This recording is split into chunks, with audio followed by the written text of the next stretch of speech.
భయ క్రెడిట్ కావాలంటే వాళ్ళు తీసుకోమనండి, ఆర్ నో ఇష్యూ. దాంతో పాటు PPL రద్దు చేసామని క్రెడిట్ తీసుకోమనండి. అమర్ రాజని ఆంధ్ర రాష్ట్రం తరిమేసామని క్రెడిట్ తీసుకోమనండి. ఒక మాట చెప్పాలి, క్రెడిట్ కోసం మేము ఇక్కడ ఎవరు పోరాడట్లేదు. పని చేసేదానికి, ప్రజలకి పెద్ద ఎత్తున ఉద్యోగాలు ఉపాధి కల్పించడానికి మేము అహర్నిశలు కష్టపడుతున్నాము.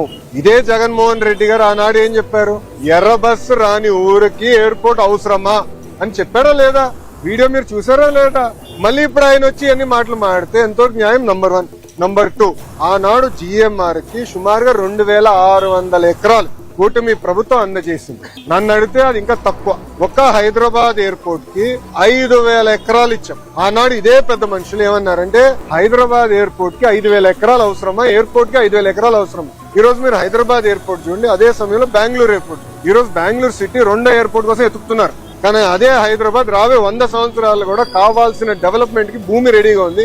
ఇదే టెర్మినల్ ఇంకొక మిర్రర్ కాపీ అటు పక్కన చేయొచ్చు. సో అలా ముందు చూపుతో ఒక విజన్ తో చంద్రబాబు నాయుడు గారు ఆనాడు చేశారు. జగన్మోహన్ రెడ్డి గారు అధికారంలోకి వచ్చిన తర్వాత GMR కి ఇచ్చిన భూమి కూడా వెనక్కి తీసుకున్నాడు.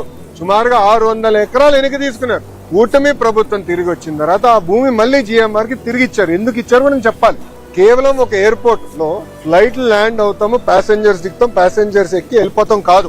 లార్జర్ ఎకో సిస్టమ్ అనేది చాలా చాలా అవసరం. లార్జర్ ఎకో సిస్టమ్ అంటే MRO engine maintenance, under body maintenance, paint shop, ఇవన్నీ ఎకో సిస్టమ్ ఏర్పాటు చేస్తేనే పెద్ద ఎత్తున మన పిల్లలకి ఉద్యోగాలు ఉపాధి కల్పించగలుగుతాం. ఆ లక్ష్యంతో ఆ భూమి కూడా తిరిగి వాళ్ళకి ఇచ్చి MRO ఏర్పాటు చేస్తున్నాం. మొన్న నేను వచ్చాను, అశోక్ గజపతి రాజు గారి దయ వల్ల మానసాస్తో GMR ఒప్పందం చేసి ఒక వరల్డ్ క్లాస్ ఏవియేషన్ యూనివర్సిటీ కూడా కడుతున్నాం. సో ఒక ఎకో సిస్టమ్ మొత్తం ఏర్పాటు చేస్తున్నాం.